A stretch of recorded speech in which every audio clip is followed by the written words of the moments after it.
Welcome to Wave Watch. Whoa, Roll wave. Can we still do that? We can. I mean, I think we still do that's that. still allowed. Shout out Willie Fritz, I guess. big Cougs fan. I'm joking, guys. Hope he does well. Hope he succeeds. Because how do you drive people away from your Tulane show? Within 2 seconds, as you intro to the show. This is Wave Watch. We're putting out a special edition as we roll into week 1 of the official kickoff of college football season. Obviously, we already had a game. It wasn't a Tulane game. There was already a game in the books. Some surprises there. I don't care about that. We're talking about Tulane. Tulane's got Southeastern. Still haven't quite named a quarterback. There's a few different things we're going to talk about tonight rolling into the year. Dave's got the topics. I'm going to follow along, but I wanted to say hello and kick us off. How are we feeling? Feeling good, man. Excited. Yeah. Football is back. Okay. This is, I mean, it's kind of funny because last year I thought was like the most excited I was for a Tulane season. Is this now the most excited you've been? I hope we can ask us this every year from now on out. Yes, right now, this is the most excited I've been in the recent history of Tulane football as far as the season starting. And it's because of all the change, but it's good change. Yeah, it is good change. Great change, at least on paper. To be fair, at least on paper. But I think all signs point to good change. And it's weird to be like a better season because the seasons have been really good. Yeah. Right?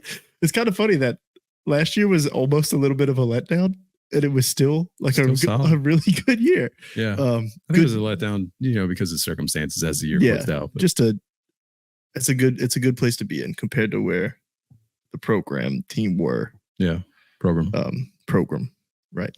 You mentioned quarterbacks. I think that is the obvious place to start. This is our, season preview episode. I don't know if you said that or not, but maybe the obvious way to start this is to talk about the elephant in the room of, I guess the question to ask is who should be QB1? And let's preface this by saying we haven't actually seen a practice. We're going off of the things we see. Highlight tapes.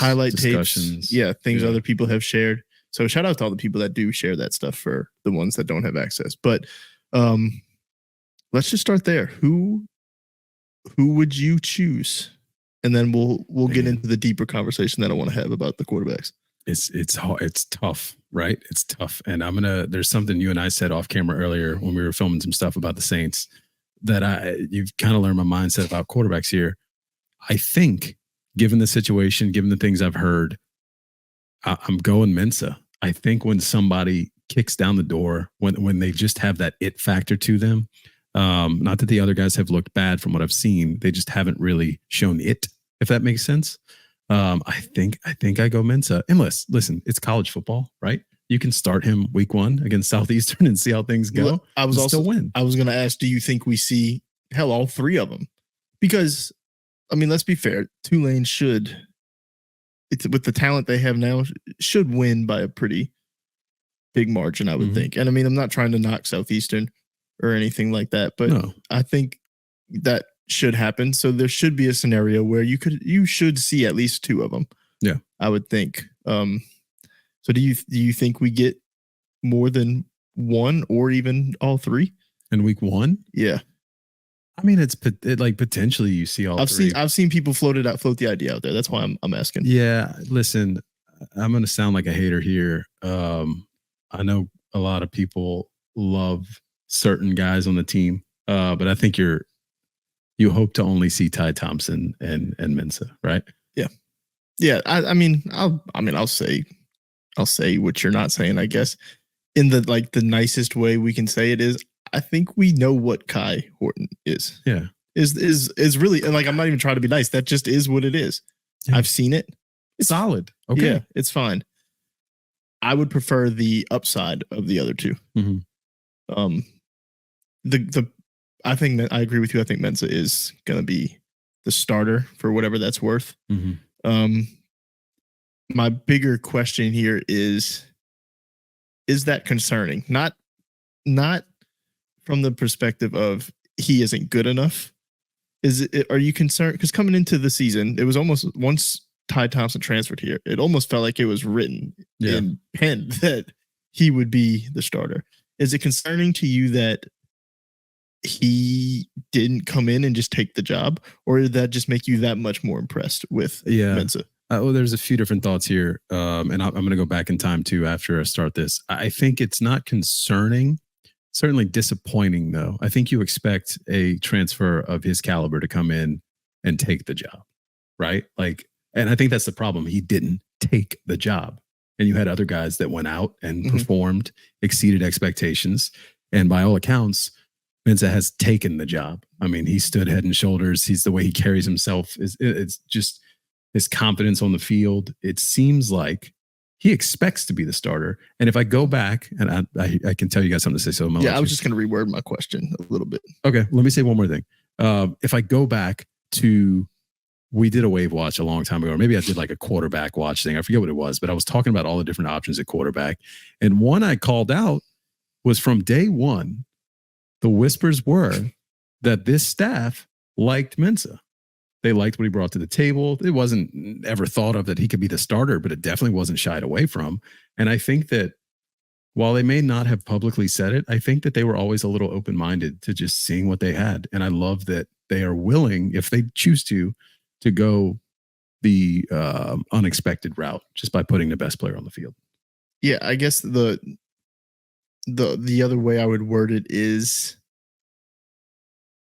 do you think Mensah went and like took it, or is it the other ones being lesser than?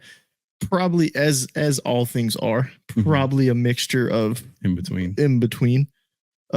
From what I've seen, I think he went out and took it. Yeah. More so than, of course, like if Ty Thompson lived up to his, and let's I want to get this out the way.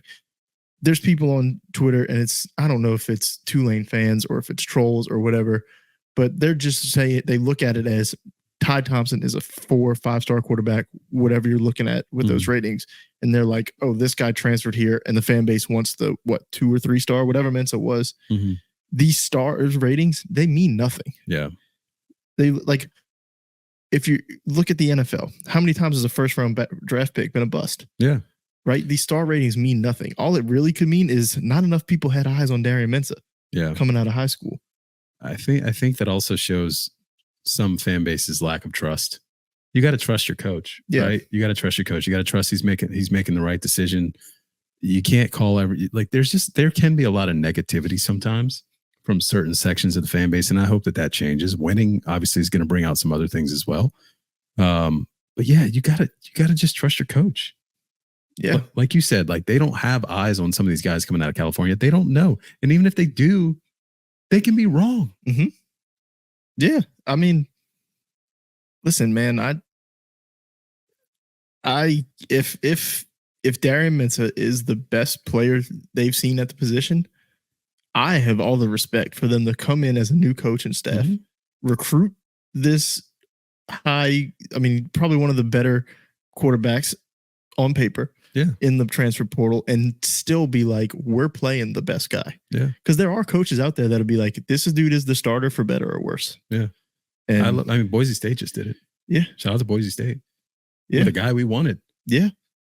Right. But now Ty Thompson is still young. Like this doesn't mean that the Ty Thompson experiment is done if he's not the starter. How he approaches that is going to determine that future. Yeah. Listen, like I said, it's college football. There's a high probability that after one half or after one game, he could then be the starting quarterback the following week. I mean, LSU has done this for years where they didn't know who their guy was and they're shuffling it up. Like, who knows? And you can still win games in the process. Like, let's not get lost in that either. Right.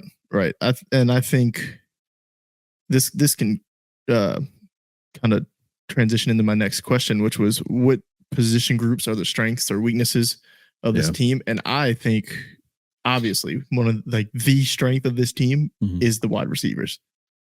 And I think the talent around any of these quarterbacks is going to elevate whoever is there. Yeah. When these guys are fully healthy, because I think Shaz has been out with injury, but like the guys they got coming in now, like that receiver room is nuts. It's stacked. Like, for lack of a better term, nuts.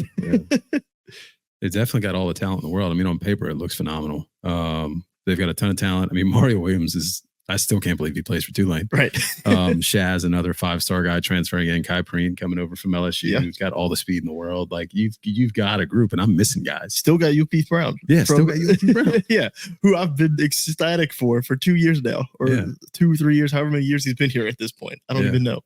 Yeah, I mean, shoot, strength. I mean, on paper, the wide receiver group. I really like, can I just say, like, the front seven as a whole? Yeah. I like the front seven. I know Ransaw is like this spear position or whatever they call it. I think he's really like a floating safety type of guy, but I think you're going to see him in the box a lot. I'm kind of excited to see how that front seven plays. You got Pat Jenkins coming back, who's, Senior Bowl candidate. There's a Senior Bowl watch list, I forget, but Tulane had like the most in the group of 5 on this watch list, and I think a lot of them were defensive players. So, yeah, which is kind of funny because I think the offense is getting all the, maybe it's just because of the quarterback conversation, but the offense is getting the attention. But also you get like the coaching staff coming in is known for offense, or at least Joe Craddock is. Yeah. So there's a lot of excitement there. That's what I'm like. I'm excited. And the other thing is like, I mean, I don't know if I want to say I'm excited about the running backs per se as a whole. I think they have more than one talented running back, of course. But like, I'm just excited for Makai. Yeah. Like, it's the best running back we've seen here since Forte. Oh, Tajay. Oh, yeah. I'm drawing a blank. Listen, he almost erased himself from the planet yesterday, but trying to jump over guys. No, that's a horrible, forgetful thing about me. That's okay. I called you out for it immediately. Yeah, no, that's fair. That's fair. But, one of the most exciting players that we've had here in recent years still. Yeah. He's also a fun back for way different reasons than Tajay different styles. Different styles for sure. So excited to see Makai take another step there. Who are some players that you think might surprise somebody, or you're just excited to see? I mentioned his name already. Caleb Ransaw is one that I'm really excited about. I've heard great things about him coming out of camp. I was actually, shout out Maddie Hudek, just reading things that she said about him, and I definitely trust every opinion she has about football. So yeah, I mean, that's one that's definitely sticking out to me. Obviously, I want to see whoever the starting quarterback is. I'm excited to see how that battle plays out and what unfolds there. Mine, I mean, I hate to go with the cop-out answers here. It's going to be Mario Williams.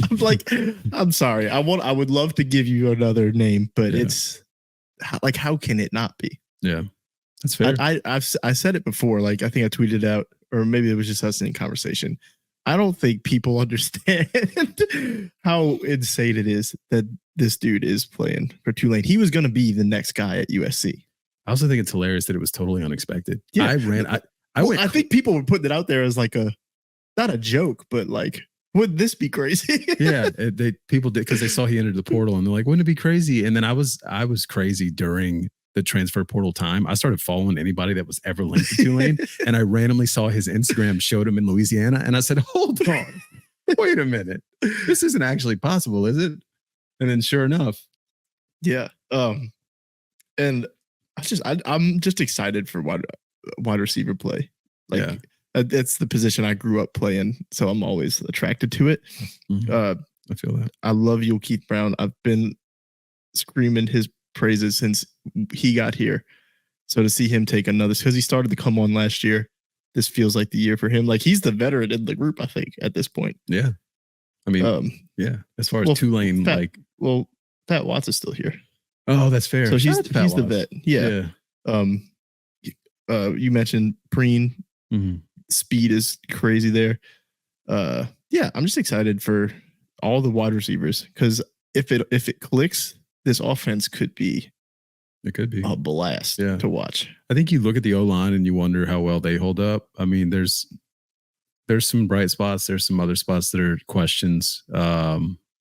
So for me, looking at that, that's something I'm like, how does that play out? Because that's obviously what is going to drive the entire team, the entire offense. So yeah. I mean, we can start to wrap this up. I know we didn't want it to be super long. Yeah, for Just sure. like big picture stuff. What are you most excited for? Not necessarily a player or just What honestly, just a few things. The Sumrall era as a whole, I think this is a weird thing to be excited about, but I'm excited to see them being tested early. Mhm. You got OU and you got Kansas right out the gates. Yeah. How do you stack up? What do you do? Can you take one of those games? Mhm. Are we expecting them to take one of those games? It's tough. I've seen some guys in the Tulane fan base, 11-1 or whatever, however it shakes out, like one loss basically. And I'm like, I would love to see that, but man, that feels difficult. Like you got a tough road ahead of you. So how do they overcome the issues they're going to face? Yeah, I'm excited to see this offensive system at work. But also like the hype, there's a ton of hype. Can they actually make the playoff this year? I know we all, for some reason, I don't know if it's just like endless optimism amongst the fan base. It's almost like we just assume that it's going to happen because I'm still learning the new rules of this new system. Does a group of 5 team automatically get a bid? Yes. Okay. The top group of I think we're all just assuming, and I mean, like rightfully so. I'm not saying you shouldn't. I think we're all just assuming Tulane is going to be the best group of 5 team and get in. And like maybe those expectations are fair. I think you have to take one of those games. Against either OU or Kansas. Otherwise, it's uphill battle. Like I don't want to put a damper on things here. Like I am also excited, and I think it can happen. I want it to happen, but like take a step back. New coach and staff. You could have a freshman quarterback. There's a lot of things that might not play out. I think this feels like a case of as the season gets later, the team is going to be way better. Yeah. Whether it's the development of the quarterback, they start to learn the system even more. You just mentioned it. Your challenges are early, like your tough challenges are early. So, but we've seen in college football, sometimes it matters when you lose versus who you lose to. So even if you drop if your 2 losses are the 2 games you just mentioned, and you go on that run to end the season, I think the problem is you're going to have other group of 5 teams that potentially flirt with going undefeated. Yeah. So if you're talking making that playoff as the group of 5 team, it feels. But you're also losing more group of 5 teams. Yeah. SMU was the group of 5 team last year. They're no longer group of 5. Yeah. So like some of these teams, you're gonna have somebody come out of the Mountain West or the Sun Belt or something that goes undefeated, and it's just gonna be like, oh, they went undefeated, and voters are gonna value that. And I don't know. Like I hate to be the guy that's trying to put a damper on things because I'm not. Yeah. But like I'd hate for them to lose 3 games and everybody feel like this was a failure. Well, no, I mean, I think 3 games is a win. I think that's the next question. But like you were saying, I think a lot of the fan base is thinking 1 or 2 losses. Yeah. Because I mean, that's what the seasons have been the last couple of years. And they're almost like, if we don't match that, it could be a failure. I think you win your division. That's how I would measure success this year if I'm looking at it that way. Do you want to make the college playoff? Absolutely. Yeah. But if you don't win your division, you don't even have a chance. Yeah. Yeah, of course. But I've also I don't know, I'm viewing this whole era as a long-term thing. This season is step 1, is plan 1. Like I keep saying this, as good as this class was, this recruiting class, this transfer class, this is probably the worst class Jon Sumrall will ever have here. Which is wild to think of. Right. Now, at least recruiting class wise, will he continue to get 5-star transfers? I don't know. I'll say yes. I'll just he can. I mean, if you can get them without ever without anybody ever seeing you coach here, I would assume you can continue to get them as long as the product you put on the field is solid. But like I'm excited to see like the foundation be built this year of that, because it feel the vibe around, not that the vibes with Willie Fritz were bad when he was here, but this does feel different. Good in a different way. It does. I think some people, There's been some. I don't want to go down a rabbit hole. There's been some things said about Fritz since he's left, and some people are now viewing him in a less positive light. I will say, Sumrall specifically, his whole mantra of, I think it's like basically like everybody love everybody, like some Jackie Moon stuff going on here. I love it, and I think it really resonates. Yeah, I agree. I don't know, man. Excitement. That's all you can really say. The thing is, we don't have to wait long to see it on the field. We got 2 days now after this comes out. Well, by the time you see this. Yeah, that's right. 2 days. That's right. So that's all I had. I think that's a good way to lead into the season. Appreciate y'all. We'll see you soon. We'll probably be in attendance a bunch this year, hopefully covering the game for you guys. So stay tuned. If not, we're still going to be doing this. So we'll definitely still have coverage. Yeah, we should also have some tickets to give away. Yeah. So keep an eye on that. Follow at Be in the Know everywhere. Yeah. That's it. We out. Roll wave.